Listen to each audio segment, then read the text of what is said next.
Hello, ladies and gentlemen.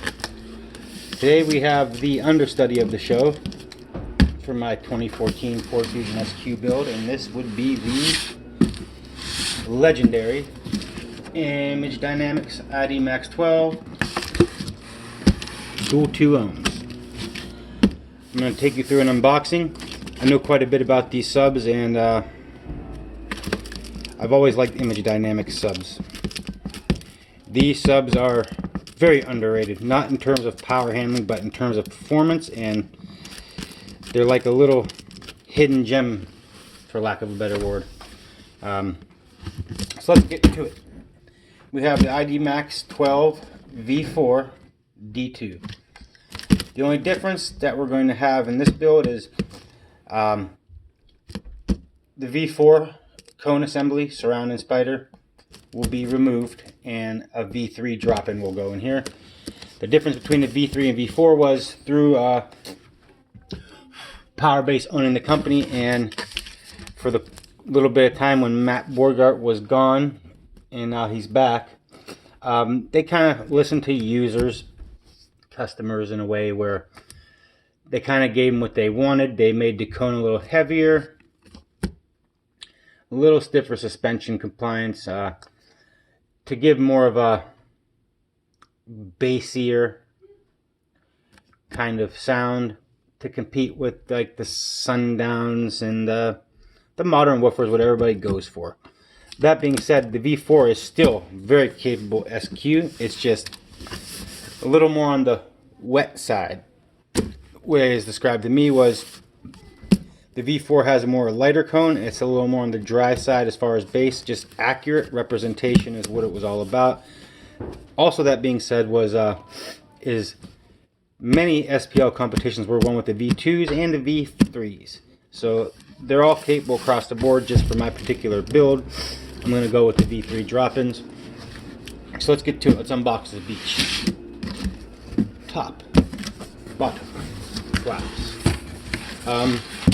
Your standard subwoofer packaging, nothing crazy, no wood bolted in. We get our little gaskets. They're looking like they're about 1/8 inch neoprene rubber. We got our instruction manual, which gives you a spec sheet, which I'm told to, that's kind of slightly inaccurate. It was due to the fact that when Matt was gone, this sheet was written, and they had a very idiotic engineer, from what I'm told, and he just, I'll quote Matt Borgart, and it's 2 + 2 = 4. That's the only way they can get to 4. Not 5 - 1, not 3 + 1. You know, they looked at things one way and one way only. Add 2. So we get a nice cutout sheet. Has your diameters of your inside outside screw hole relationship. Pretty cool. I'm very disappointed though, there's no stickers in this. I want a goddamn sticker. My IDQ came with a sticker. Don't know why this didn't come with a sticker. Alright, so we got it here. It's wrapped up in plastic. Let's get her out.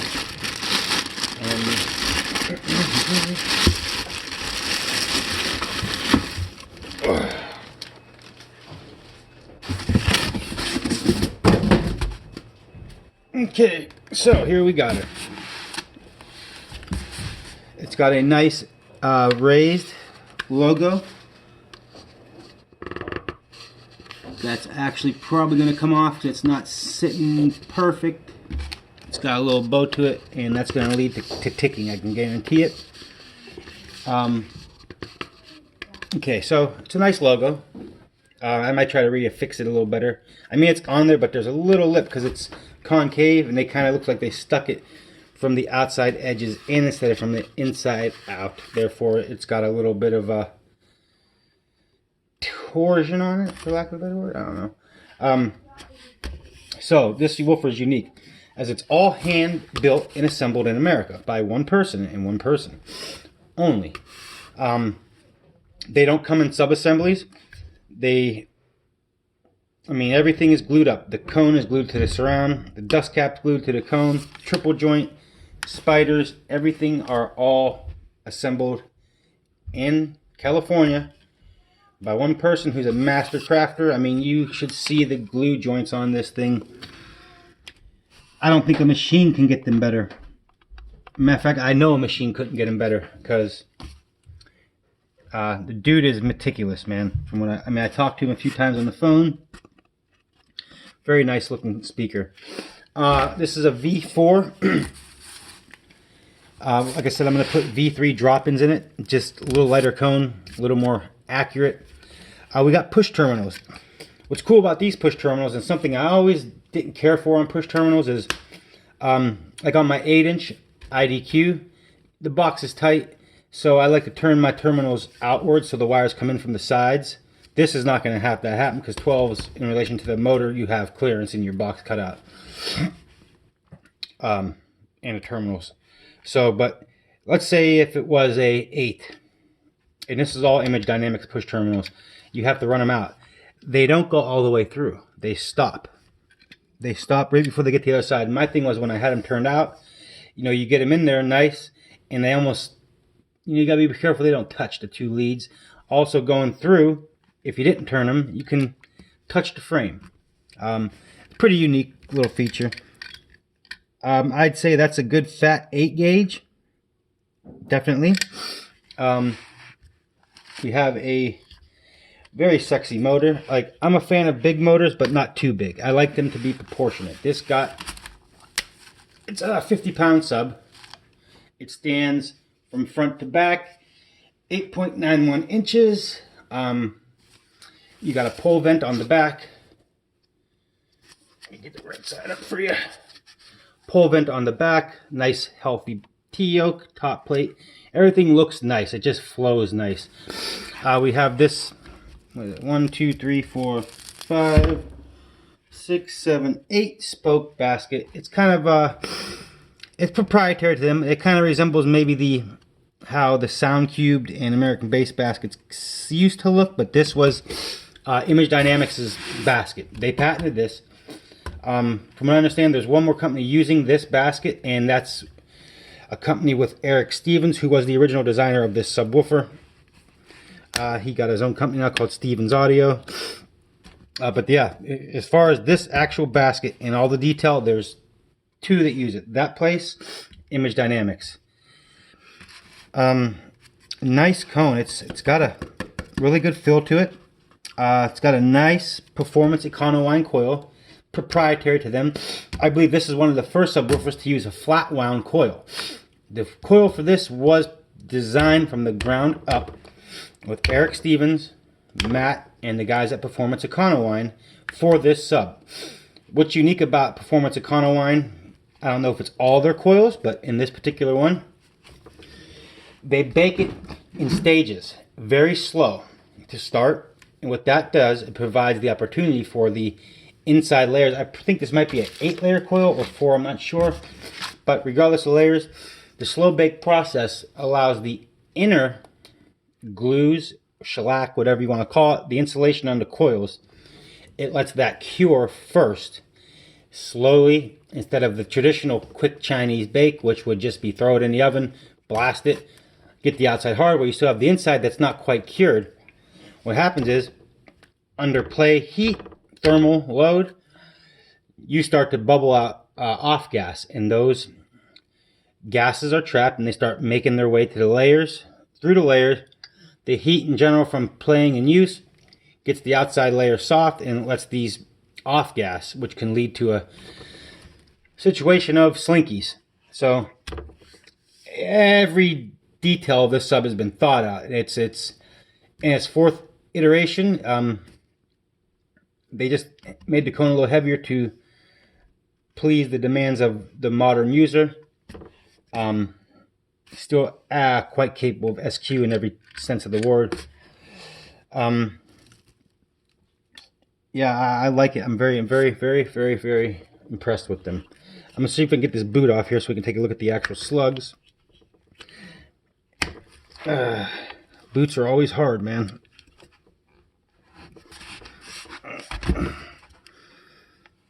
I got this damn song stuck in my head, Cotton Eye Joe. My daughter's been watching this kids show on YouTube, and it's, god damn, it's on there. Let me pause for a moment. Shazam! Magic. Alright, we got a big old meaty double slug motor. I don't know if this ever used 3 slugs, but these magnets are very high quality. Like, there's not even a, I mean, there's a seam you can see, but you can't, it's not tactile, you can't feel it. That's how perfectly these motors are aligned. We got a nice little sticker here. Let's see what it says.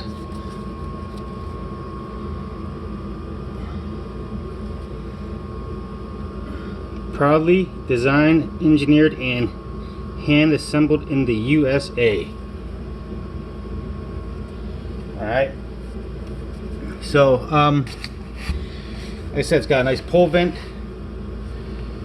This speaker is rather unique in the fact that the way it recones, and the IDQs are also like this. I actually have an IDQ upstairs as a home theater sub, and the motherfucker gets down. What happened though is, in storage with the IDQ, I had a silica pack in it, and it busted open. Upon unbuilding my sub for my home theater, I pushed the cone. It's all these little, very tiny microscopic silica beads. Like, this was almost like powder one, not the big beads, all in the gap. I'm like, ah. Then I go, ah. The sub's filled reconable. So basically I'm gonna switch up the phone here and show you what we got. Okay, so you can see on the spider landing you got 8 screws all the way around. Those screws hold the spider in, retainer ring, and you got these 8 screws around the surround. Those hold the cone assemblies surrounding. There's no glue. The terminals, they are attached to the spider ring. Everything comes out in one nice easy thing. So I ended up pulling the cone, cleaning the gap, and if you don't have shims, what makes a good shim for most woofers is the first sell by owner signs. You cut those into little strips as big as you need for your sub, 4 of them in, and they come right out. The way this basket is designed, it has these spots here. That's where you bring your voice coil shims out, right through here. So you want to cut them no bigger than this. And this woofer I would use, I would use 6 or 8. 4 to 6. So yeah, 16 screws, it comes right out, goes in. You don't destroy the old cone taking it out. Any other woofer, even if it was easily reconable, you're stuck there grinding glues, grinding epoxies, cutting shit apart. This is a unique sub where it doesn't need to have that happen. Like I said, it's all hand built in America. That's what's the big thing about it. Also, you got your Made in USA stickers everywhere on it. It's a good touch. What's also nice about this is the guy who builds these, Matt, he's easy to talk to, and it's nice having the designer of the sub that you're using in your friends list, who is very responsive on Messenger, and you can ask him questions regarding it. That means a whole, that's a good perk. Now you might see on YouTube there's a guy who has a video of this, and it shows the chrome motor, and the thumbnail for the video shows a triple stack motor. I think it's just a clickbait Photoshop type thing, because I don't think, and the motor looks extremely long too, so I don't believe this motor height has ever changed.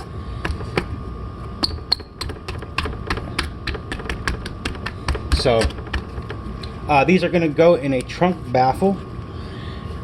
I'm going to go a sealed trunk baffle. I'm not doing a pseudo infinite baffle where they're just using the trunk as an enclosure. They're going to be in a sealed box, but it's going to be sealed off from the trunk baffle back to the cabin.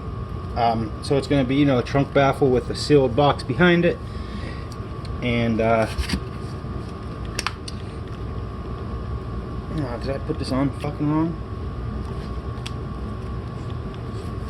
No, whatever. Yeah, so now I'm gonna see if I can get a shot of the spiders in here, the way they're woven up.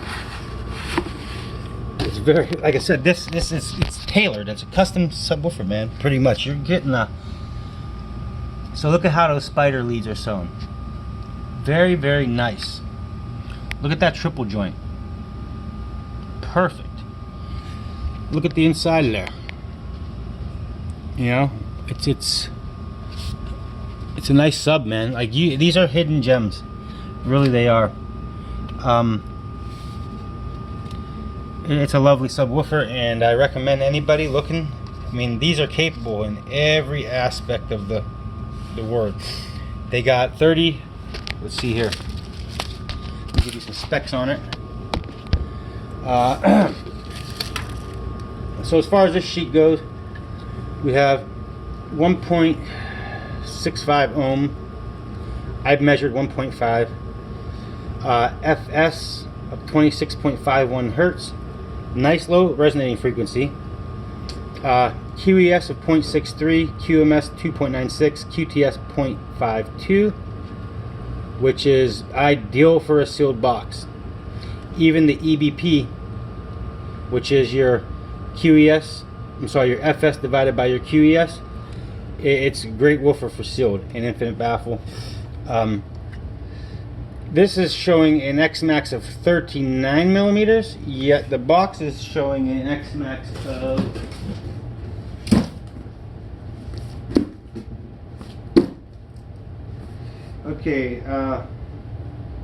motor assembly has a linear excursion with all windings still in the gap of 45 millimeters, and a linear excursion to 70% of at-rest BL of 2.9 inches. 2.09 inches, which is 53 millimeters. Basically, what BL means, when someone's saying at 70% BL, 20% BL, BL means that's the percentage of windings still in the gap. So, this is optimal as far as sealed. It can be ran in 0.65 cubic foot. That's a compact enclosure. That yields you a F3 of 44 hertz. And a QTC of 1.19. The middle of the road recommendation is 1 cube, and you give it a F3 of 40 hertz with a QTC of 1.01, and the audiophile enclosure, which is 1.8 cubes, which gives you a 37 hertz F3 and 0.83 QTC. These are going to go on 1.5 cubic feet each after displacement.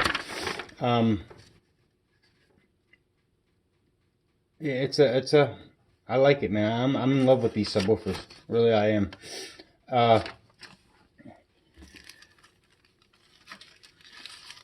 The mounting depth is 8.15 inches, and that's what we got, man. Like I said, I can't. This is one sub. I got quite a few subs out here. I got some CT Sounds Meso 8s over there. I got 2 of those left. I got 4 DC Audio M38s over there. I got a Sundown SD412. I've had ran the DCs before, and I have ran the Sundowns before. No, sorry, I haven't ran the Sundown. I just bought it in the yard sale because it was cheap. These subs are the only ones that I've gotten. I'm like, man, I want to hear the motherfuckers play. Like, even before the build's done, I want to hear him play. I really don't get too excited about mini subs like that. This one I do. Just something about it. And I don't know, it could be the fact I've been oogling this sub since it came out. That is what it is. I can't wait to get these things going. Have a nice day.